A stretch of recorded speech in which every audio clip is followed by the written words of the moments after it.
আবারও একটি ODI series হারলো Bharat. হাস্যকর বিষয় হলো তাও আবার নিউজিল্যান্ডের বিরুদ্ধে। এই প্রথম ভারত নিউজিল্যান্ডের কাছে ভারতের মাটিতেই ওডিআই সিরিজ হারলো। কিন্তু আপনারা কি খেয়াল করে দেখেছেন এটি নিউজিল্যান্ডের বি টিম, কারণ এই দলে রাচিন রবীন্দ্র, উইলিয়ামসন, হেনরি কেউই নেই। তবে হ্যাঁ, ভারতের এই সিরিজে কোহলির ম্যাজিক অব্যাহত রইল। নমস্কার, আমি প্রীতিশ, আপনাদের স্বাগত জানাই ক্রিকেট স্ট্র্যাটেজিতে।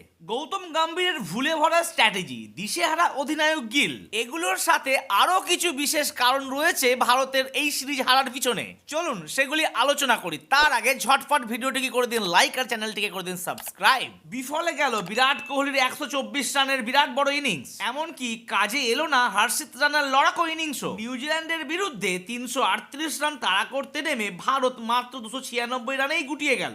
41 রানের ব্যবধানে ম্যাচটি হারার সাথে সাথে সিরিজটিও 2-1 ব্যবধানে হেরে গেল ভারত। সিরিজের প্রথম ওডিআই ম্যাচটি 4 উইকেটে ভারত জিতেছিল, কিন্তু পরপর বাকি দুটি ম্যাচ হেরে গেল নিউজিল্যান্ডের কাছে ভারত। এই নিয়ে তিনটি সিরিজ অস্ট্রেলিয়ার বিরুদ্ধে, সাউথ আফ্রিকার বিরুদ্ধে আর নিউজিল্যান্ডের বিরুদ্ধে হারলো ভারত। প্রশ্ন হচ্ছে 2027-এ আমাদের ওডিআই বিশ্বকাপ, তার আগে দলকে ঠিক করতে গেলে কোন কোন দিকে আমাদের নজর রাখতে হবে চলুন এবার জানাই সেটি। কোহলির ফর্ম ছাড়া অনেক কিছু নিয়ে প্রশ্ন তুলে দিয়ে ভারতীয় ক্রিকেটের নতুন বছর শুরু হলো। তার সাথে কিন্তু হর্ষিত রানাও দুর্দান্ত পারফরমেন্স করছে। যেটি মেন কনসার্ন সেটি হচ্ছে এতদিন ব্যাটিং লাইন আপের অহংকার ছিল ভারতের, বাট কনস্ট্যান্ট পারফরমেন্স তারা মোটেই করতে পারছে না। আর ব্যাটিং যদিও বা একটু হচ্ছে, বোলিং তো ধারে কাছেই যাচ্ছে না ভারতীয় দল। আচ্ছা, জাসপ্রীত বুমরা না থাকলে এই দলটার বোলিংয়ে কোনো আত্মবিশ্বাস আদেও আছে কি? আর ঠিক কি করতে চাইছে গৌতম গম্ভীর? কাকে খেলাবেন, কোথায় খেলাবেন সেটা নিয়ে স্পষ্ট ধারণা থাকছে কিনা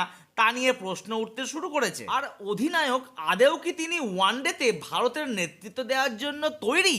আর আজও যেন ভারতীয় ক্রিকেটের একটি মাত্র যোদ্ধা, বিরাট মাস্টার ক্লাস পারফর্মার। সে একজন বড় মাপের প্লেয়ার, বড় ম্যাচে বড় পারফরমেন্স তার কিন্তু আছেই। তবে নিউজিল্যান্ডের ড্যারেল মিচেলের নাম তো করতেই হবে। 3 ইনিংসে তিনি করলেন 352-র মতো বিরাট বড় স্কোর।